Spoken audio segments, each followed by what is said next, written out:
All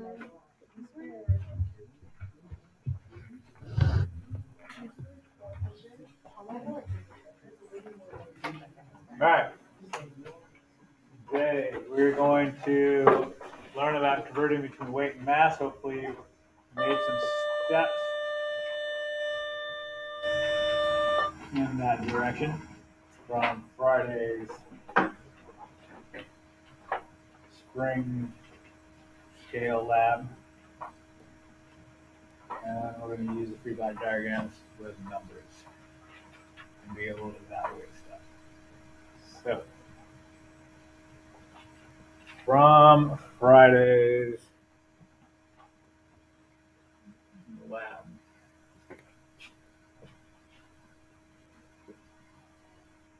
And just your general knowledge.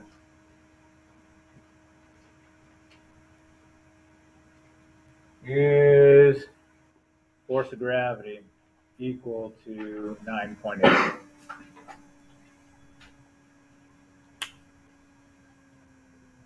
Is force of gravity equal to 9.8?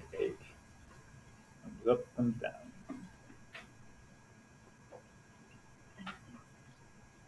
What is the unit of 9.8? Meters per second squared. What is the unit for force of gravity? Newtons.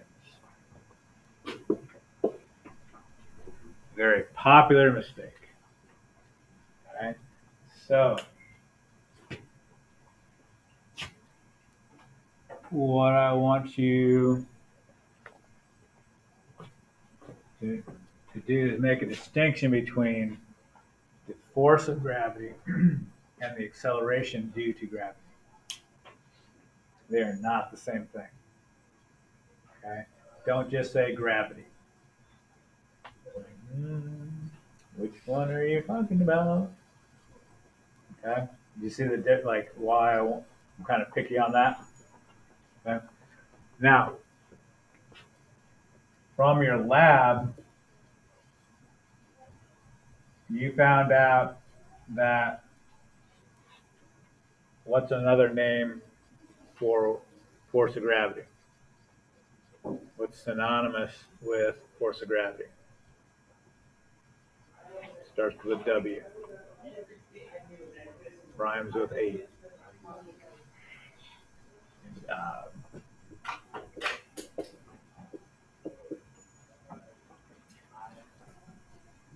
Okay. Weight and force of gravity are the same thing. Okay. When we say how much do you weigh, we could also say how strong is the force of gravity pulling on you. Okay. In America, we measure our weight in pounds. Okay. But we also measure our length in feet. In science class, we measure length in meters. In physics class, we measure our weight not in pounds, but in what? Newtons. Okay. What is kilograms a unit of? Mass. Is mass and weight the same thing? No. Right? You've been taught that. Here's an example. In outer space, you are said to be what? Weightless. What does that mean? There's no force of gravity. Does that make sense? And so you're weightless. Does that mean you're massless? You still have mass? Yeah, totally. You got stuff. Okay, you got molecules. There's massless. Okay? So weight and mass are not the same thing. And that's what that lab was on Friday was getting at, was you had a certain weight over a certain mass. As you increase the mass of something, what happens to its weight? It increases. More massive things weigh more. Less massive things weigh less. Not not brain busting. But when we go to figure out this ratio, well, how do these relate to each other? Hopefully your spring scale, read or gave you, after you divided these two, something close to 9.8. Now recognize that we weren't working with most of sophisticated measuring devices, but was it sort of close to 10? Yes. Like 8, 11, somewhere there. Good.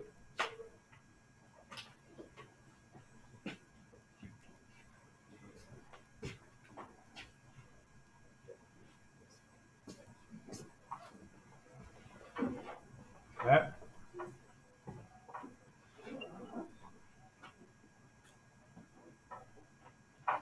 So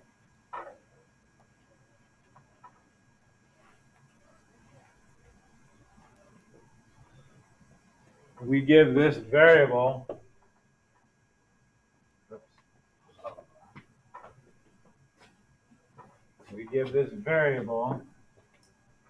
this, no, we give this number its own variable because this is specific on Earth. Call that G.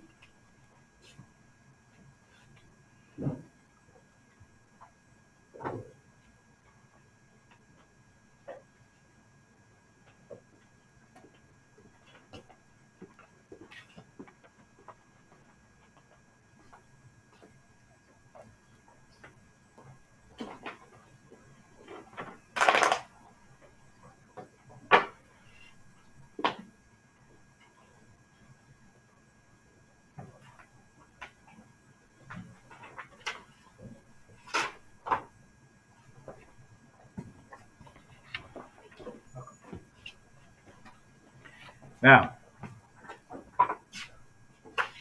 it's not a negative 9.8, it's just 9.8. Right? This is the number that we use to convert between weight in newtons, measured in newtons, and mass, measured in kilograms.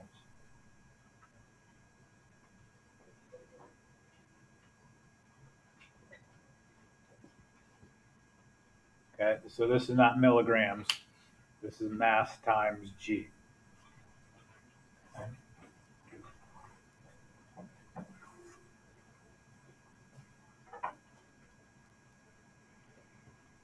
Here's why I had you do that discovery activity.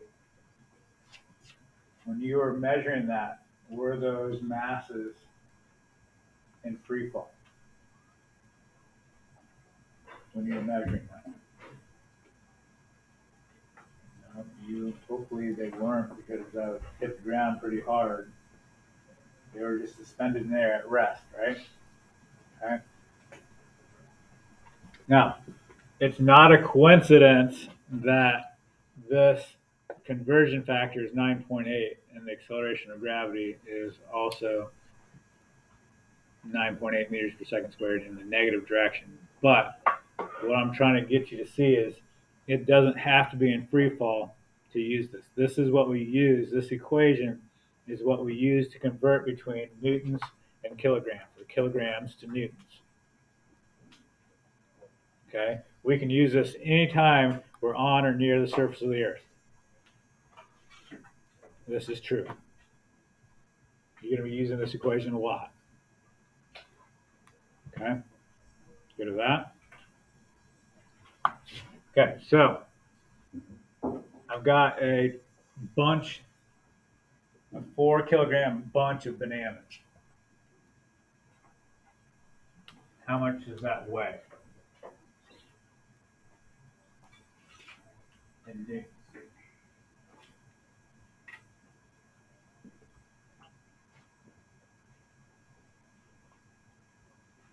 Tell your neighbor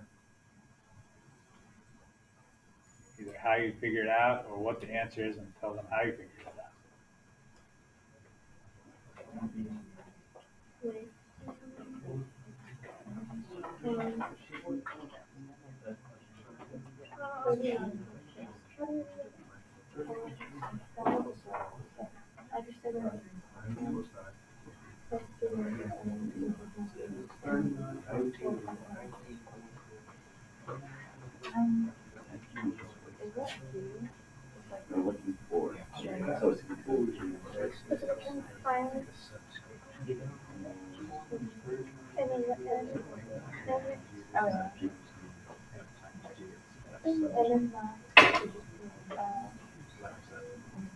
This is a label. This is an actual number here.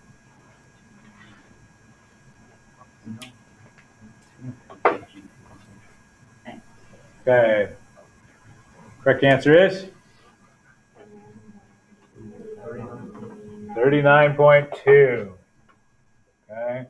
You took 4 kilograms times 9.8 newtons per kilogram.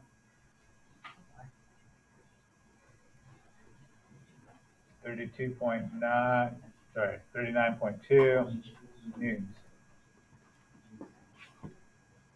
Good with that? You can use this anytime we're on or near the surface of the Earth, which is going to be all semester. Okay?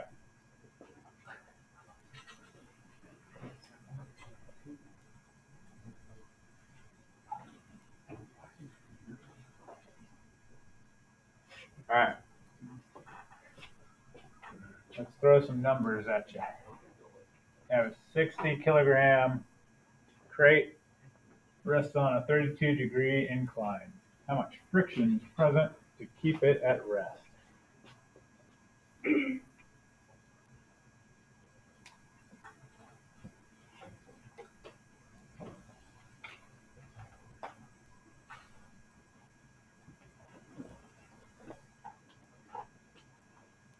So before we start getting overwhelmed with like, holy smokes, you just gave me like 2 numbers and one of which isn't very that. How am I gonna do? Before you start trying to figure out what equations to plug in, what? Set up the problem. Do exactly what you did for last night's homework. I'll give you a minute head start or so.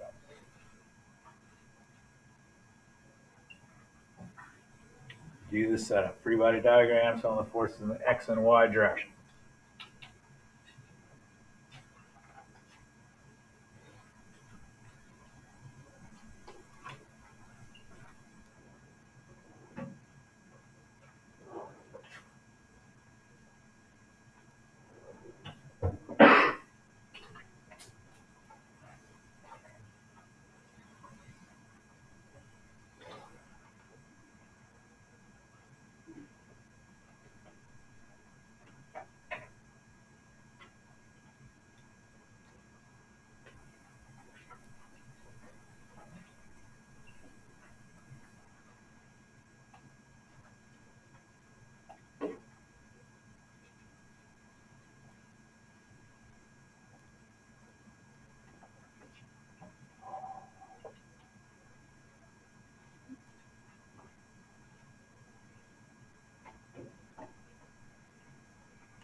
How are we doing so far?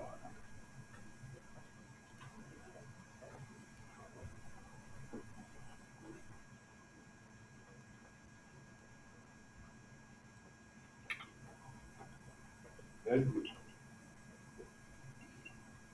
Okay. First question I have for you.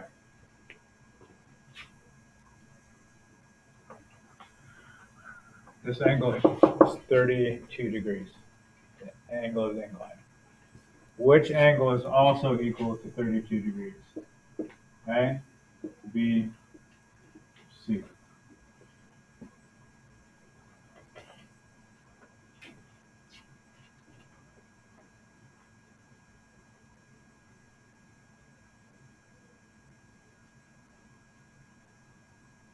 Go ahead.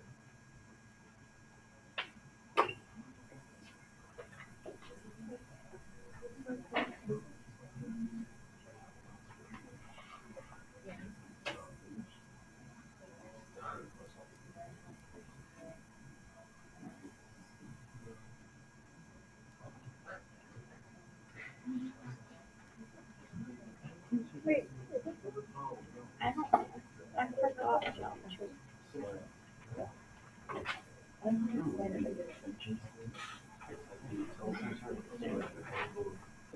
I don't know Goblin.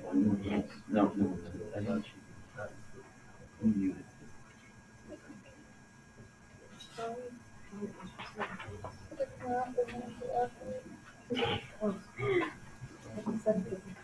Okay, what do you say? A, B, or C? B is the correct answer. Alright. This is always, whatever the angle of incline is, that's always the same angle between the y-axis, the shifted y-axis, and the force of gravity. Now, a cheat that you could do is if you made the angle shallow or you made it really steep, somewhere different than 45 degrees. If you draw it to scale, then this actually is kind of obvious. If this is shallow, this angle is smaller than this angle. Like, that's probably, if you draw it really steep. Okay, but, or just memorize it, okay? Now, force of gravity is not on the axes, right? So we're going to need to break it up into components. We're going to need to draw a triangle. Okay? Here are two popular triangles that students have drawn in the past.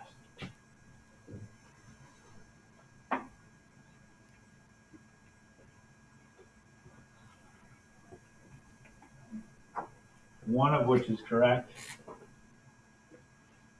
The other one is not.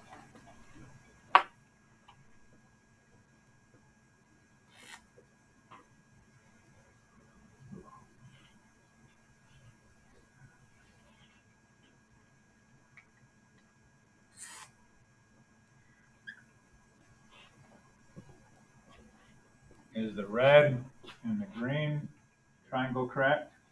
Or is the purple triangle correct?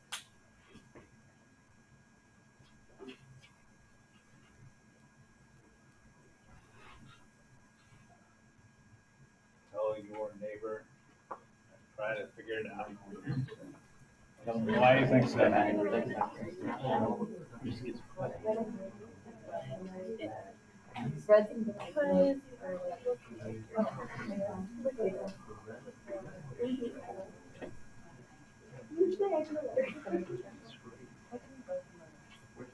Okay, the green.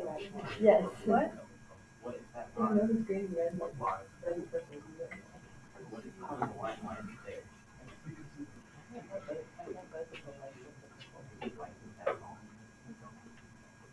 purple.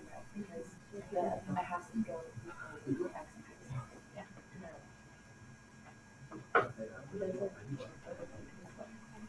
Okay, what do you say? Red and green. Red red and green. Are we okay with that? Okay. Here are two reasons why. First reason, when we draw components, they need to go parallel to the axes. The green ones, like green and these two are the same, but the purple and the red, the purple is going in the way the x-axis used to be. Not anymore. The x-axis is like this. This shows you how much of this vector is going in the x direction now. Okay. The second reason, this is the resultant. These are the components of the resultant. Looking at the purple triangle, the resultant needs to be the biggest side. Here we find FGY is bigger than the force of gravity. But that doesn't make sense. Okay? The reason I bring this up, I used to do this when I was in high school. I lost lots of points. You too will lose lots of points. Don't do it that way. Okay?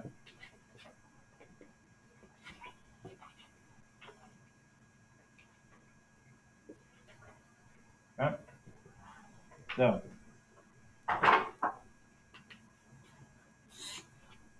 FGX, FGY. Now,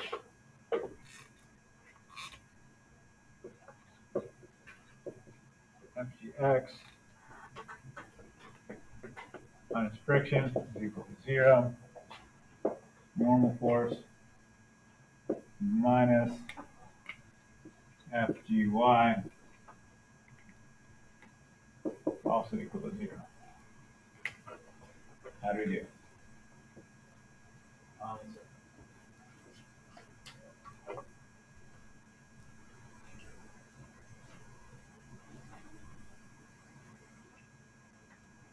There.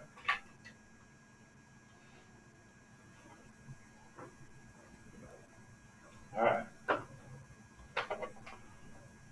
Now that we have it set up, now we can start looking at numbers. And what is it that we're trying to solve for? Friction. Where do we find friction in our setup?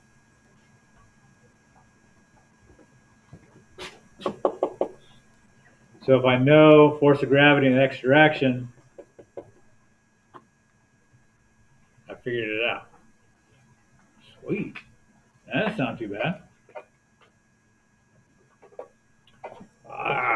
60. I can just plop that in there, right? Or not. What is this a measure of? Mass. Okay? Are mass and weight the same thing, or mass and force of gravity the same thing? No. How do I figure out force of gravity if I'm given the mass? There it is.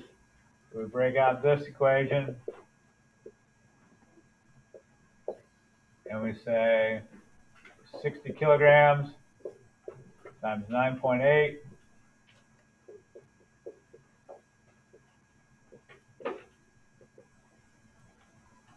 equals 588 newtons.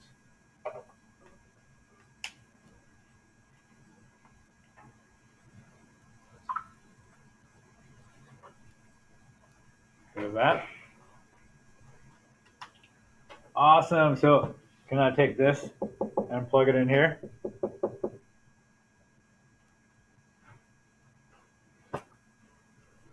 What do I do with this? Why is this helpful? That's wasting my time. Is this helpful at all?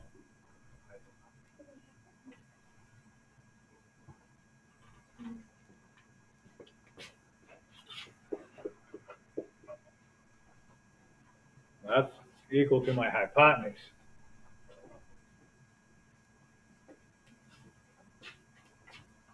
And what side of the triangle were we looking for?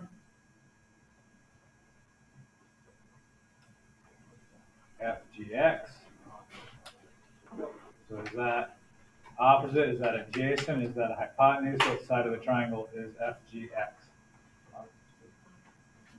Opposite.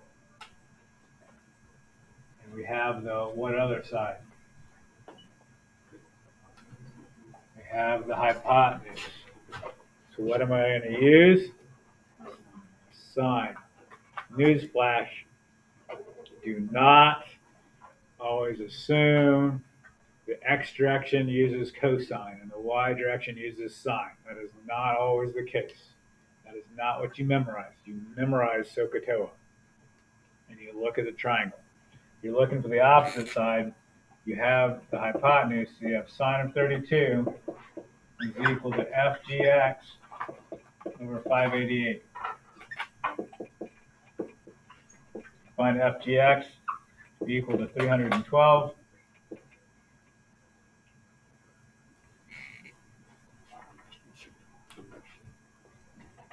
So can I take this? Now, could I plug that into here?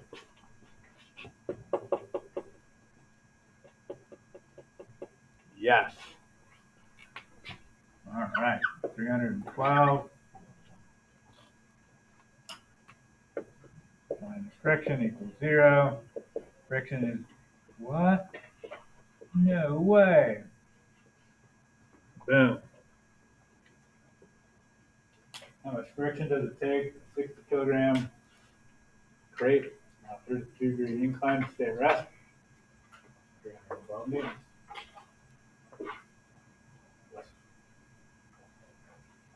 Do that. That is what your worksheet's going to be on. And we do on Friday. Do that. No, the nothing about